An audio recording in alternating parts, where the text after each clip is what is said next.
dia. Bom dia. Ainda bem que vocês não gostam de carnaval, né? Alguém pela primeira vez aqui? Não, né? Eu fui, assim, solicitado para falar sobre os princípios de Livro dos Espíritos. Não é uma tarefa fácil, não. Fala desse livro aí. A gente precisa estar sempre estudando ele, e mais do que estudar, procurar compreender, meditar sobre todas as informações que a espiritualidade colocou neste livro. Mas antes de falar dele, a gente tem que analisar por que a necessidade da doutrina dos Espíritos vir habitar esse planeta através da literatura, através das mãos do codificador Allan Kardec. Porque até então, antes da doutrina espírita, qual é o conhecimento básico que todos têm sobre Deus, dentro das religiões? Qual é a formulação que eles falam desse ser supremo? De que maneiras eles entendem ele? De que maneira eles podem assimilar tudo isso que está acontecendo na humanidade e colocando como Deus o porquê que tudo isso é permitido, já que colocam que Ele é amor, que Ele é bondade absoluta, né? Aí eu estava dando umas pesquisadas aqui na internet de alguns vultos, assim, de nomes que se destacaram, né, na humanidade, a respeito do que eles pensam sobre essa divindade, sobre esse ser maravilhoso. E um desses cidadãos, deixa eu virar aqui,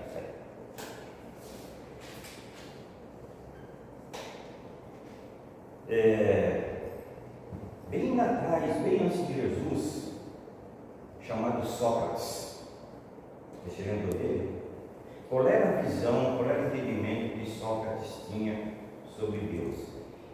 E na visão dele, Deus não era um antropomórfico mitológico, mas sim uma inteligência suprema, bondosa e ordenada que governa o universo. O significado de antropomórfico mitológico é a distribuição de forma, comportamento, sentimentos, características humanas. Quer dizer, ele não concordava com isso aqui. Como algumas religiões hoje colocam Deus dessa forma, como se fosse um ser mitológico, parecendo como se fosse a forma humana. Herculano Pires já dizia que as religiões mataram Deus. Por quê? Eles colocaram Deus dessa forma. E não é bem assim. Deus ele está muito além disso aqui. Então vocês vejam que cada pessoa, cada um tem um pensamento de imaginar como seja esse ser maravilhoso. Aí um pouquinho mais para frente, Platão, que foi um discípulo dele. Platão já disse que Deus é um ser antropomórfico, mas uma entidade racional, suprema e perfeita, com a forma do bem. Você viu que o pensamento já mudou. Mas ele limite aqui esse ser antropomórfico, diferente de Platão, que já nega isso daqui, perdão, de Sócrates, que ele já nega isso. É completamente diferente. Aí mais para frente, um cidadão que foi um dos grandes cientistas, né, que todo mundo conhece, chamado Albert Einstein, e foi perguntado para ele qual era a imagem que ele tinha sobre Deus. E ele falou assim, ele acreditava em um Deus totalmente destoante do conceito pregado pela maioria das igrejas ocidentais e monoteístas. O destoante desafina ou não ser harmoniosa com o conjunto, indicando divergências, contrastes ou inadequações. Você vê que pela visão dele também, ele não concordava com esse Deus que as religiões pregam por aí. E uma coisa interessante, inteligência não é sinônimo de espírito elevado. Ele tem um QI elevado, ele pensa, ele raciocina, mas isso não significa que ele também seja um ser elevado, né?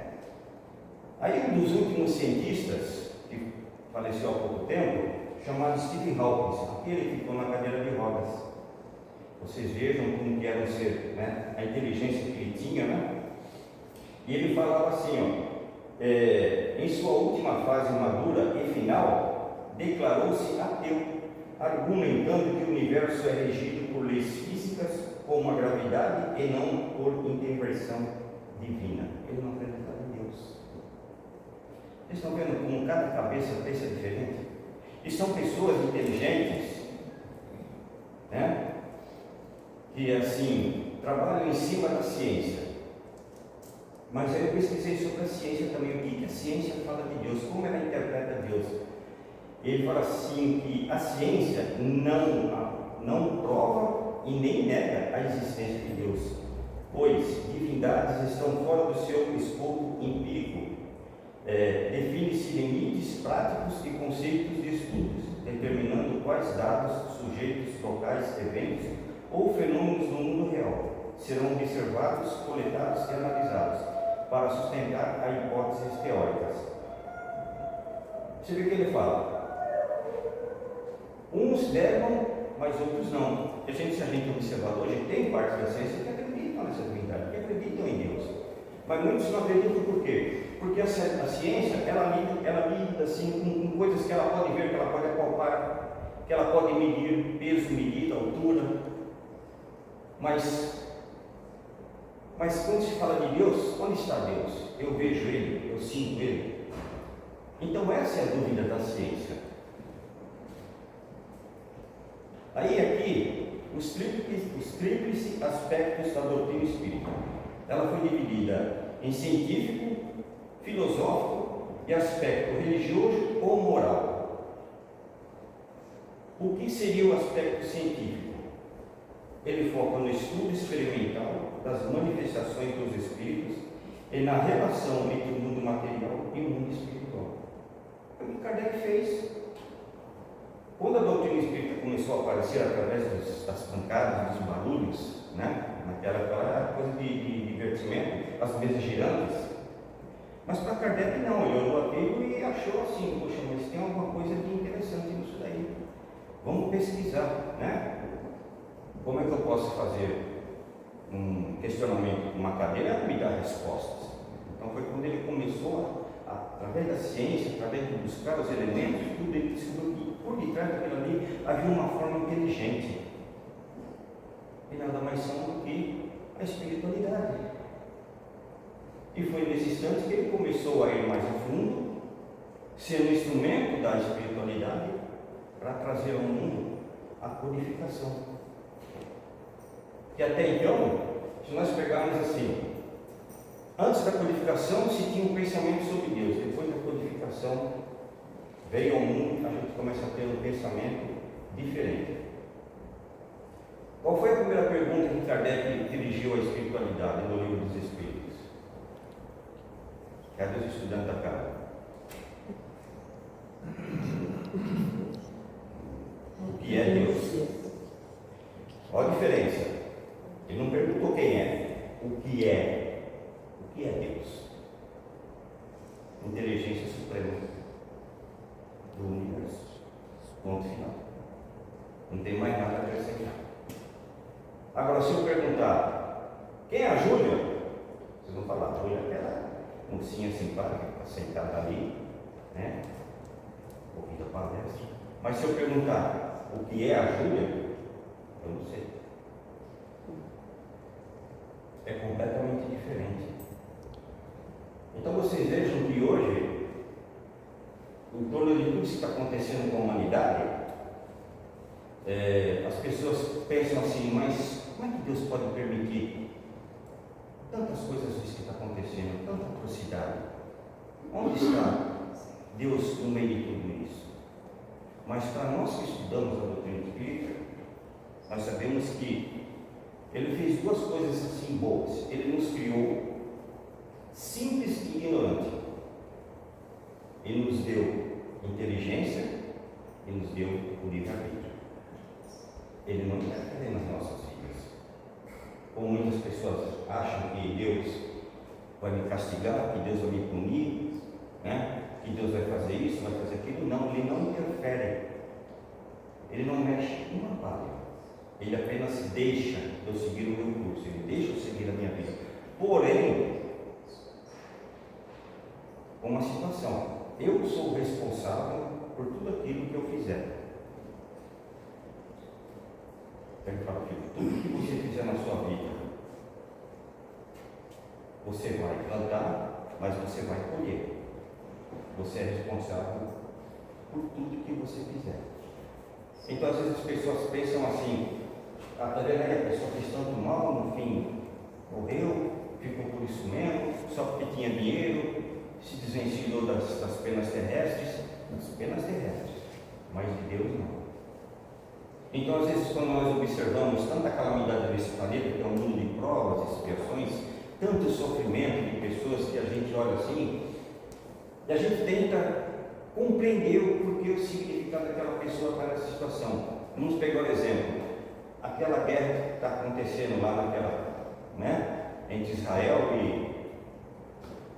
e a faixa de Gaza lá, né? Você vê o sofrimento que está acontecendo naquilo lá. A gente olha para aquilo ali e tenta entender por que aquilo acontece. Mas tem uma certeza absoluta, cada um está no local que merece. Se estão ali, estão pagando por alguma coisa, estão resgatando alguma coisa que fizeram em encarnações passadas. Mas a única filosofia, a única doutrina que explica isso é a doutrina dos Espíritos. Outra religião pode olhar aquilo e vai falar assim, está vendo aí, ó, Deus não é justo, como é que Deus deixa uma criança sofrer desse jeito? Como é que as pessoas morrem nessa situação? Como é que essas pessoas estão sendo torturadas desse jeito? Mas se pegarmos pela visão da doutrina e tirarmos o véu, você vai ver que no passado lá atrás, talvez elas fizeram a mesma coisa ou coisas piores com aqueles que estão sofrendo aqui. Aí quando a gente fala que essa é a justiça de Deus, as pessoas às vezes se chocam, mas é a justiça dele. Mas não foi ele que criou essa situação. Não foi ele que levou essas pessoas a ficarem nessa situação de sofrimento. Foram elas as causadoras. Foram elas que abriram a ferida. Então existe a lei de causas e efeitos. Você fez, você resgata. É a mesma coisa que você bateu um monte de prego na parede, aí você vai lá e fala, vou tirar esses pregos, aí ficou feio. Você pega e arranca os pregos, beleza, ficou bonito, mas a parede ficou cheia de furo, não ficou? As marcas ficaram gravadas. Aí para você tirar aquela marca, você vai ter que fazer, vai ter que pegar uma massinha, limpar, lixar, restaurar e pintar. Assim somos nós com as nossas reencarnações, os nossos erros que cometemos. Aí na parte de filosofia, ela aborda questões existenciais como a origem, o destino dos espíritos, a reencarnação e a natureza de Deus. Vou fazer uma pergunta para vocês. Quando nós morremos, nós vamos para onde? Que mundo nós iremos viver? Mundo espiritual. Mundo espiritual? Tem certeza? O mundo espiritual mesmo, o real, nós vamos viver um mundo espiritual quando nós estivermos desvencilhados das nossas apegos às coisas materiais. Porque não adianta eu partir ao mundo espiritual e ainda estar preso às coisas daqui. Eu nem vou enxergar a espiritualidade, eu vou viver aquilo que eu estou apegado aqui. É nesse sentido que eu quero colocar. Para que nós possamos viver a vida espiritual plena, realmente, eu preciso estar liberto das coisas materiais, sejam elas qual forem. Eu sempre coloco, a mais difícil é o apego à família. Objetos, dinheiro, carro, essas coisas, tudo a gente pode até tirar de letra, mas quando se trata da família, do apego, do carinho, do abraço, do afeto, pai, mãe, filho, esposo, enfim, aquele núcleo sadio, gostoso, quando você parte para lá, é esse que talvez, na minha opinião, seja assim, mais difícil de você, tentar aceitar. Você pode até compreender, puxa, desencarnei, beleza, você entendeu de Deus, mas aceitar é diferente. É duro, né? Você tem uma família aqui, você vive alguns anos aqui, de repente você retorna. Mas é a lei da natureza. E para aqueles que retornam, ele tem que entender que agora o meu caminho aqui é outro. Os que ficaram continuam na sua luta, no seu trabalho. Eu tenho a minha vida aqui. Mas Deus é tão bom, tão magnífico, que às vezes Ele permite que eu possa vir visitar meus familiares. Principalmente assim, quando tem o aniversário de alguém, as festas de fim de ano, mas para que isso ocorra, eu tenho que estar mentalmente equilibrado. O meu psicológico tem que estar afinado, porque eu não posso interferir naqueles que estão aqui. Eu interfiro de que maneira? Através do desespero, através do meu pensamento, através dessa energia que eu passo para aqueles que estão aqui. Então a doutrina espírita, ela nos explica tudo isso de forma clara e objetiva. O aspecto religioso, né? Consequências morais. Ela trata das consequências morais dos ensinamentos espíritas, focando na reforma íntima, na fraternidade e na aplicação dos ensinos de Jesus, promovendo a fé raciocinada. Isso é que a gente tira dele, não tira?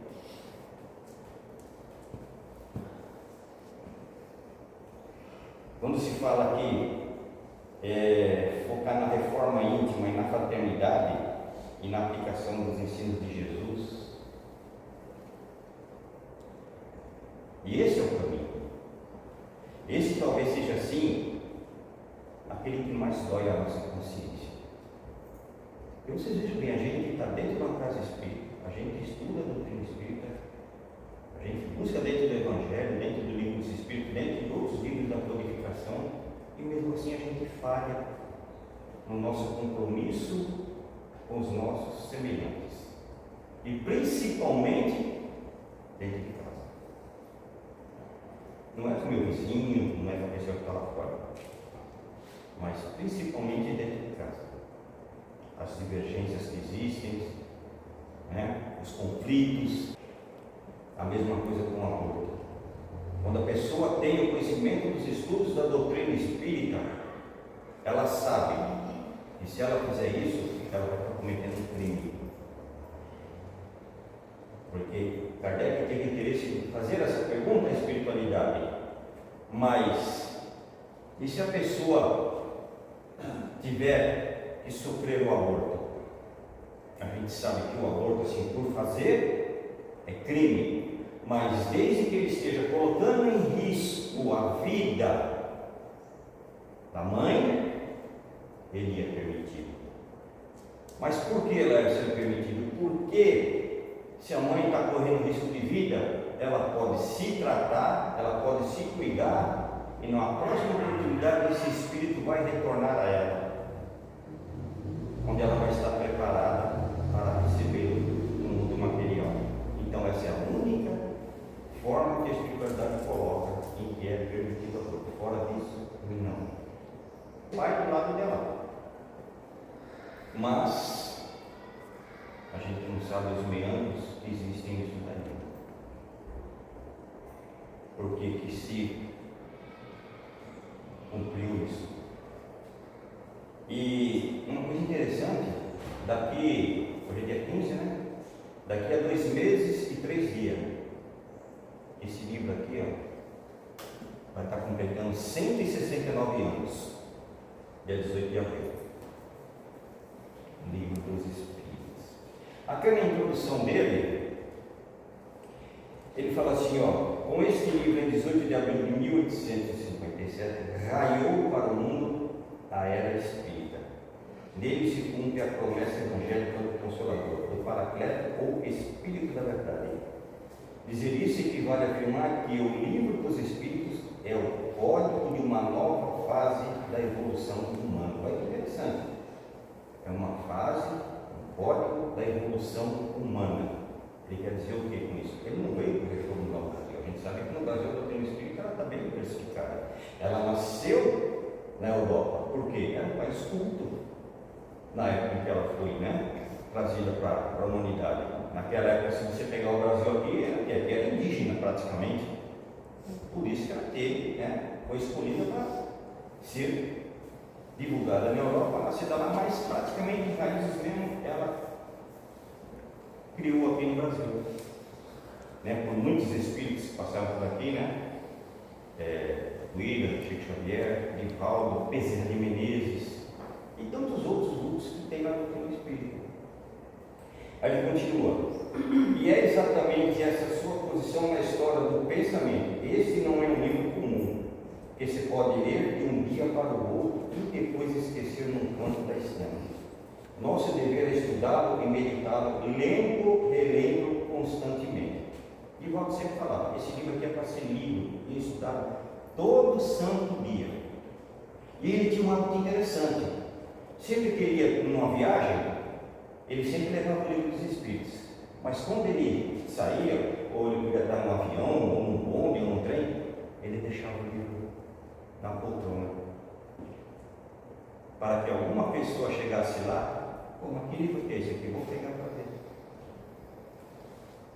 Foi assim que aconteceu com o Bezerra de Menezes. Quando apresentaram esta obra para ele, o livro dos Espíritos. Aqui mais para frente, onde ele fala assim, ele fala sobre codificação. Vocês sabem quais são os livros da codificação? Nós temos o livro dos Espíritos, o livro dos Médiuns, o Evangelho segundo o Espiritismo, o Céu e o Inferno, a Gênesis, e um pequeno livro que foi introduzido, que é o Espiritismo, e por final obras póstumas e mais a revista espírita. Tudo isso trazido pelo senhor Allan Kardec. E aqui na frente tem uma colocação interessante. Ele fala assim sobre a questão da evolução. Quando nós olhamos para esses animais que habitam o nosso planeta, será que são apenas animais? Será que esses seres que habitam no mundo selvagem, eles vão ser eternamente animais? Eles vão ficar só naquele estágio, vive, morre,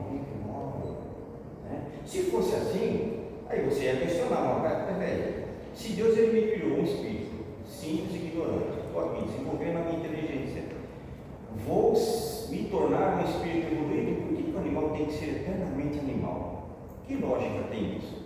Aí o senhor Leon Denis tem uma frase célebre dele que ele fala assim, aqui está o princípio da evolução.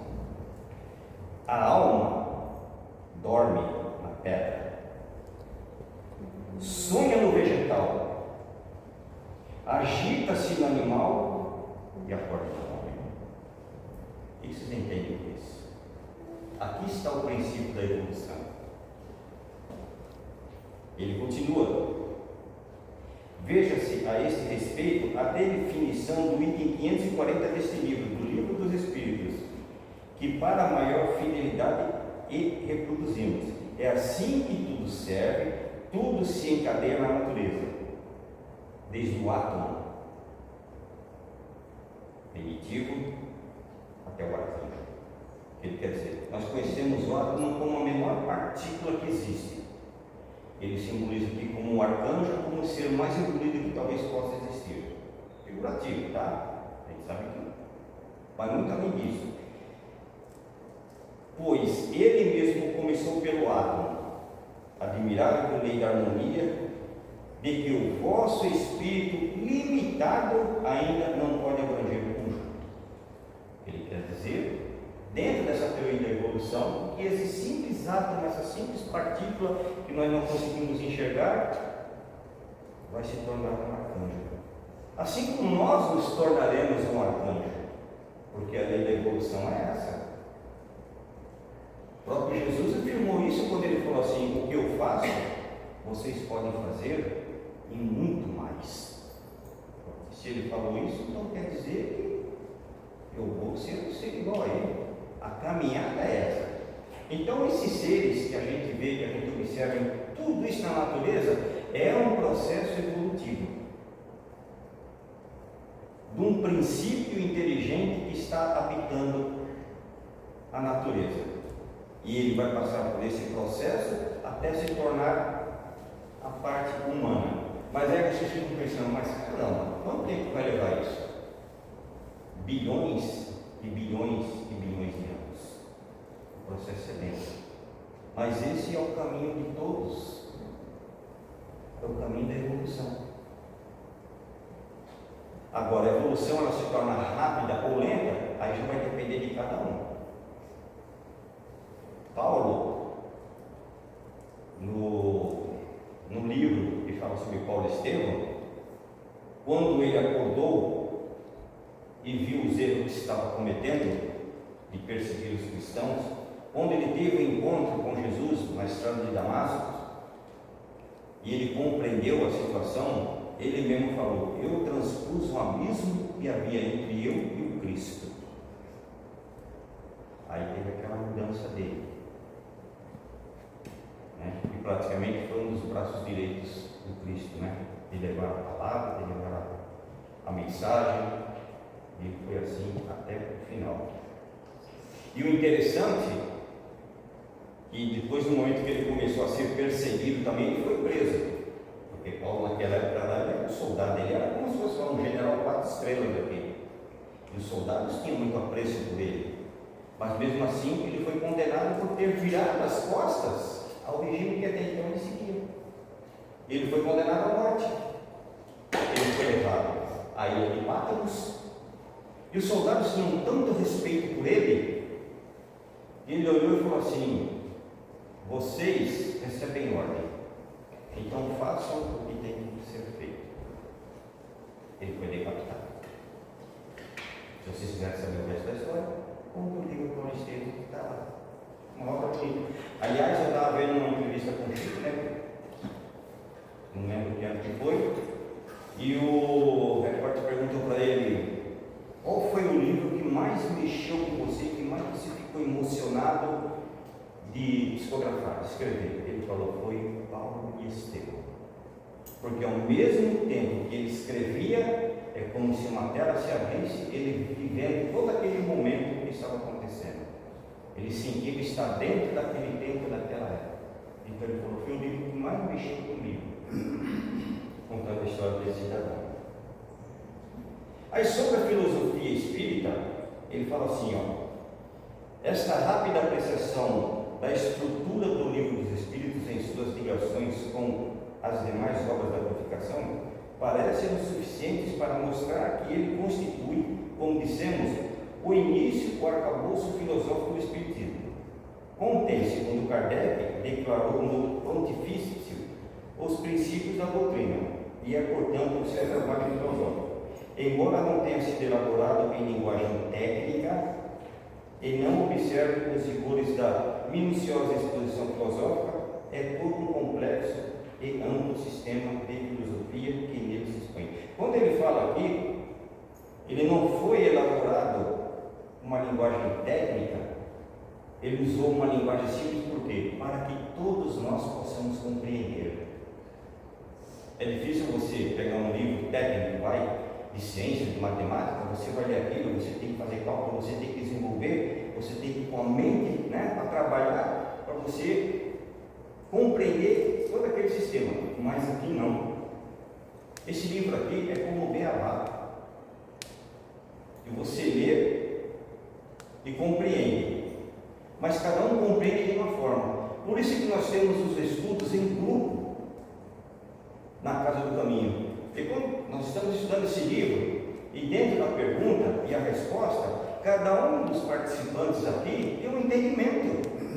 Cada um coloca a sua opinião da maneira que está entendendo a pergunta, mas todos entendem, compreendem. Por isso que ele foi colocado de uma maneira simples. E não só ele, toda a obra da codificação, ela é simplificada. Porque ela foi feita para as pessoas poderem compreender. Ela foi feita para os mais simples. Até nisso a espiritualidade se preocupou. E principalmente Kardec, dentro das suas interrogações, dentro do seu questionamento. E na parte da legitimidade desse livro, da concordância com tudo que está aqui, da veracidade, de ser uma coisa legítima. Ele fala assim, ó, na verdade, o desenvolvimento da ciência se processa exatamente na direção dos princípios espíritas.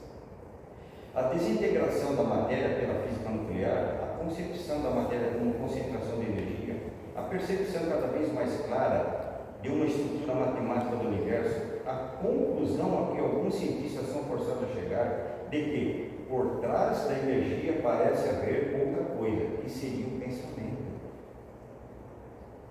Tudo isso nos mostra Kardec tinha razão ao proclamar que em Deus nem a religião verdadeira, nem portanto o espiritismo tinham nada a perder com o avanço da ciência.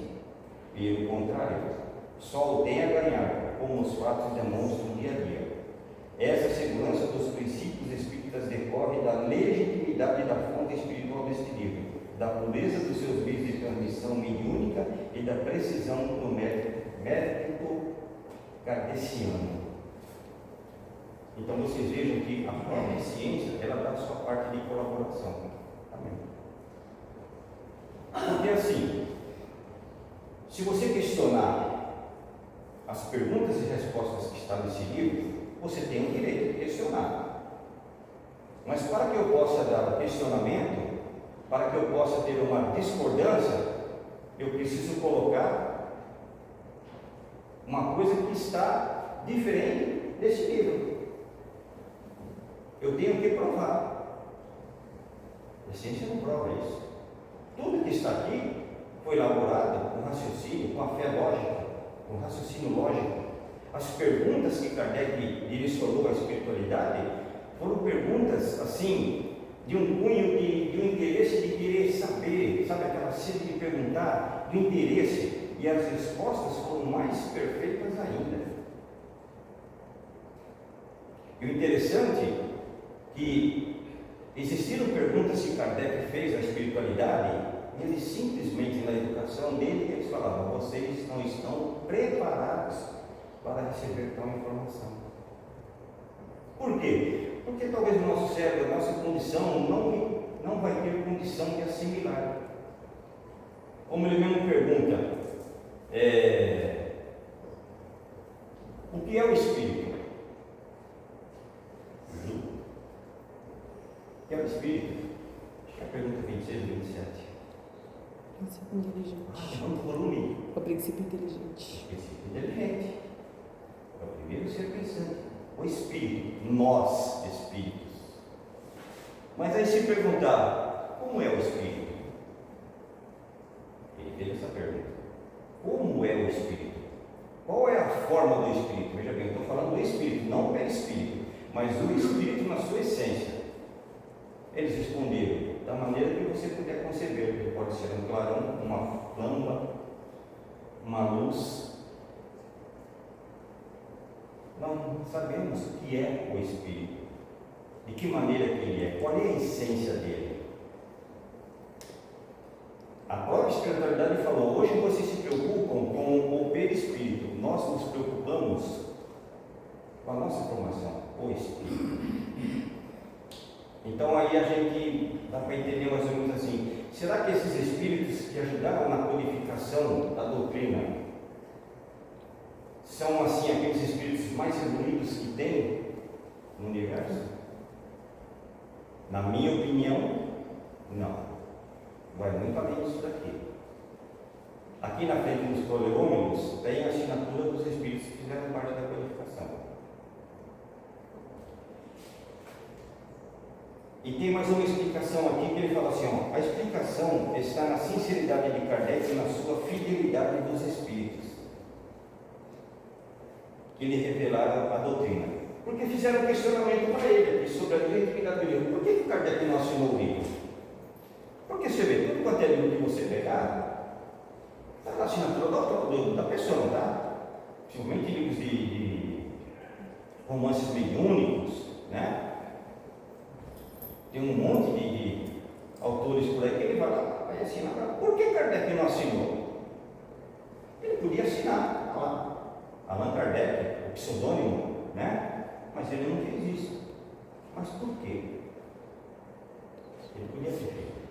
Você viu como ele até nisso ele pensou? Porque ele não queria dar esse crédito para ele. Por quê? A obra não é dele. A obra é da espiritualidade. E mesmo porque, se ele assinasse, teria um certo descrédito naquilo ali. E ele fala isso aqui, ó.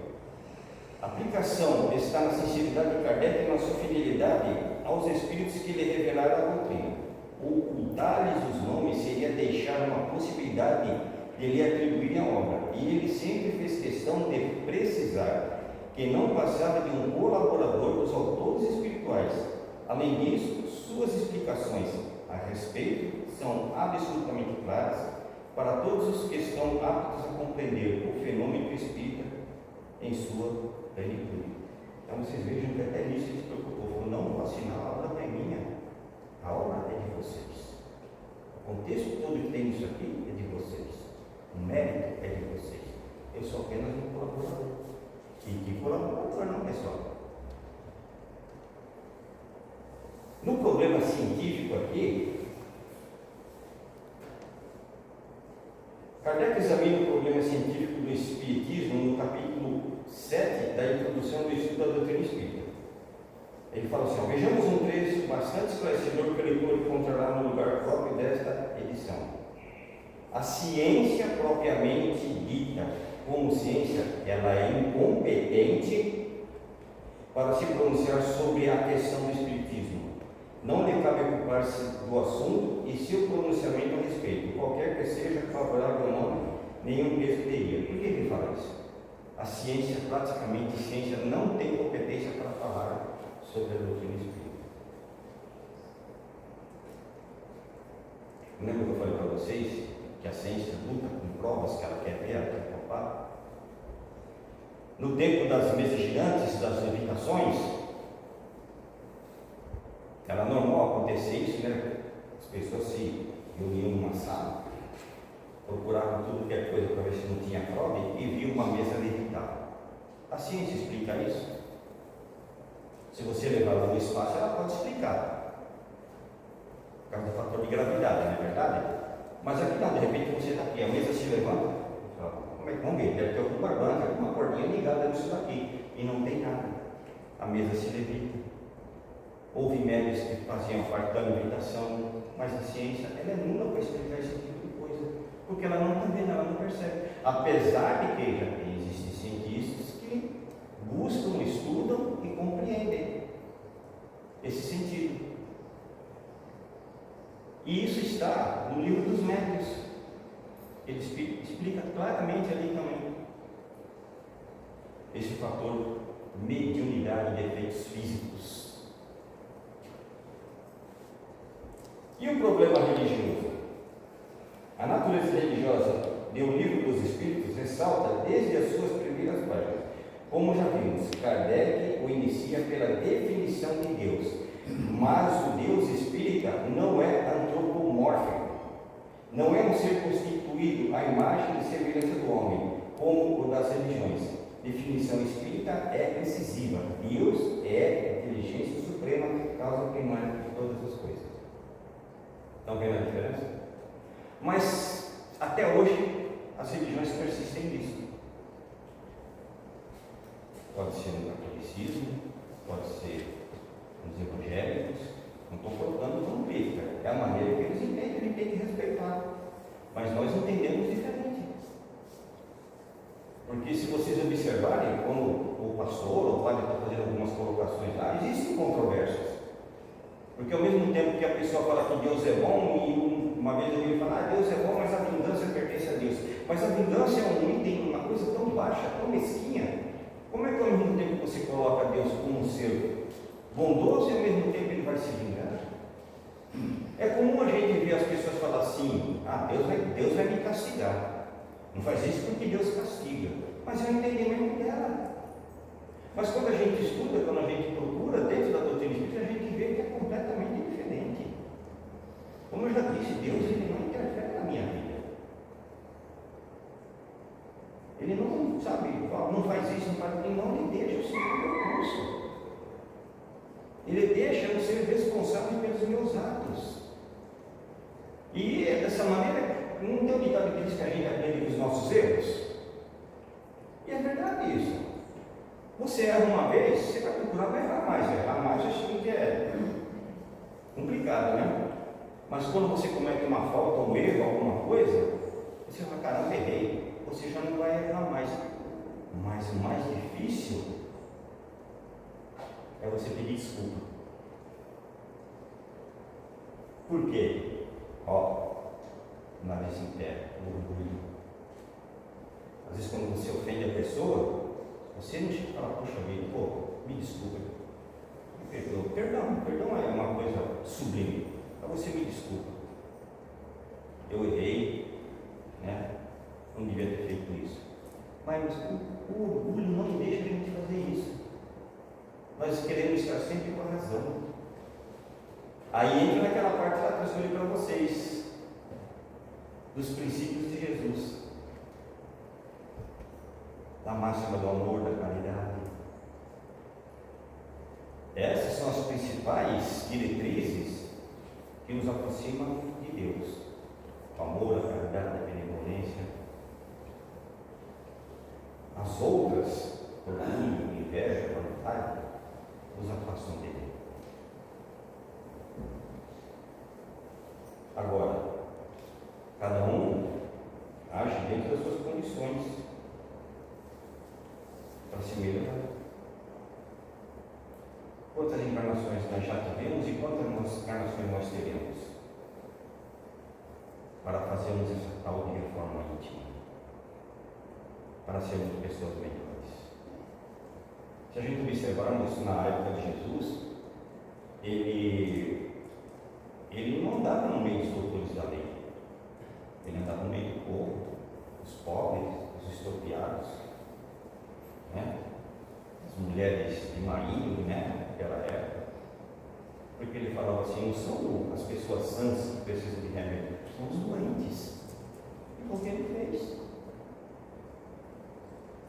foi o que ele contribuiu, foi o que ele ajudou, foi o que ele deu exemplo. Ele falava e dava exemplo. E não basta apenas falar, se você não dá o exemplo. E finalizando aqui, quando no item 625 Kardec pergunta qual o tipo humano mais perfeito que Deus ofereceu ao homem, veja bem, qual o tipo humano mais perfeito que Deus ofereceu ao homem para lhe servir de guia e modelo? A resposta é incisiva: Jesus. Por que ele fala humano? Ele estava encarnado aqui, na forma humana. Nós somos espíritos na forma humana. Existem outros mundos por aí que existem espíritos na forma, sei lá, a nossa é humana, momentaneamente. E Kardec comenta: Jesus é para o homem o tipo de perfeição moral a que pode aspirar a humanidade na Terra. Deus nos oferece como o mais perfeito modelo, e a doutrina que ele ensinou é a mais pura expressão de sua lei, porque ele estava animado do Espírito Divino e foi o ser mais puro que já apareceu na Terra. Teve alguém mais puro que ele? Não. E existem pessoas, existem crenças que ainda acreditam que ele vai voltar. É o entendimento dela. Ele não volta. Ele tinha que fazer de uma vez. A obra dele ele já deixou. Então agora cada um que siga o caminho. Cada um que siga os seus pecados. Simples assim. Temos assim a religião espírita, que mais tarde se definirá de maneira mais objetiva ou direta aí o Evangelho segundo o Espiritismo. Uma religião psíquica, como a chamou Conan Doyle, equivalente à religião dinâmica de Bergson.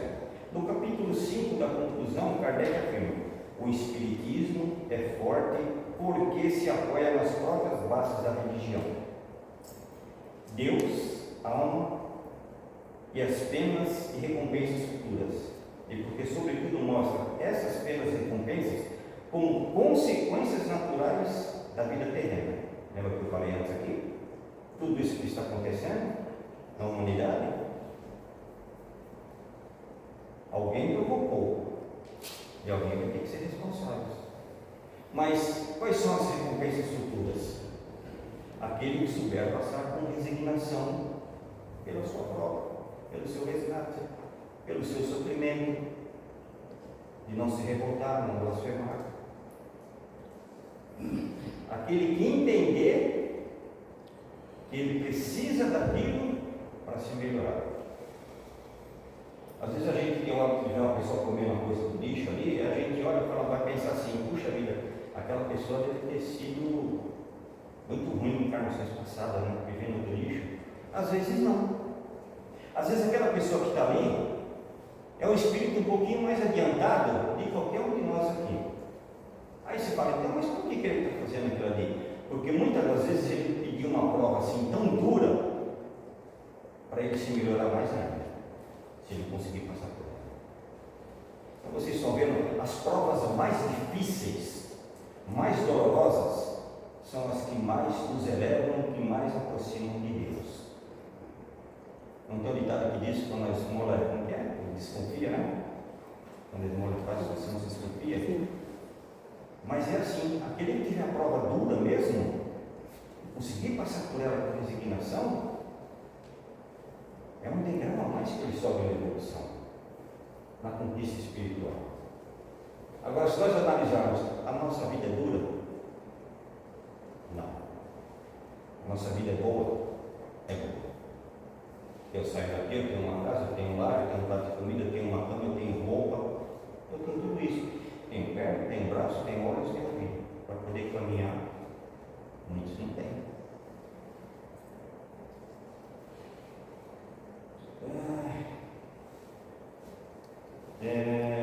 E porque tudo mostra essas penas e recompensas como consequências naturais da vida terrena, oferecendo um quadro do futuro em que nada pode ser contestado pela mais dirigente razão. Enfim, religião positiva, baseada nas leis naturais, destituída de aparatos misteriosos e de teologia imaginosa. Então, para nós que estudamos a doutrina espírita, estudar é gostoso, é bom. Compreender, melhor ainda, colocá-la nas nossas vidas, principalmente do Evangelho. É fácil, estou aqui, estou falando, beleza, é muito fácil. A gente lê, estuda, mas aí você colocar tudo que você lê, tudo que você estuda para dentro de você, para você começar a botar a reforma íntima, aí já é diferente. Aí é o mérito de cada um, a luta de cada um. Por isso que nós estamos num mundo de provas e expiações. Vamos sair daqui um dia? Através da evolução, sim. Uns mais rápidos, outros mais lentos, outros estacionados. Não existe regressão. Ou você para ou você vai adiante. A lei da natureza te obriga a buscar. É como uma doença. A doença te obriga a buscar um remédio. Ninguém gosta de sofrer, ninguém gosta de ficar com dor de dente. Então você vai buscar o remédio. Sofrer ninguém quer, ninguém gosta de sofrer. Então você também busca o remédio. Mas esse remédio está na melhor de cada um de nós. Beleza? Para aqueles que não buscam estudo dentro da casa espírita, ela está sempre com as portas abertas para a casa de família. Porque a gente observa uma coisa. Não estou colocando como crítica, tá, pessoal? Mas se nós observarmos a maioria das casas espíritas, elas ficam assim lotadas, principalmente nos dias de fisioterapia, que é o passe, né? Mas aí a gente observa que na parte do estudo, aquilo que nós precisamos mesmo para poder compreender, elas são praticamente vazias. Agora, buscar é cada um, interesse é de cada um. Que vocês tenham um excelente final de semana. Que Deus abençoe a todos nós essa semana que entra, né? E que a gente possa sempre contar com o amparo da espiritualidade nas nossas vidas, nos ajudar a caminhar sobre este mundo de provas e expiações. Bom dia a todos vocês.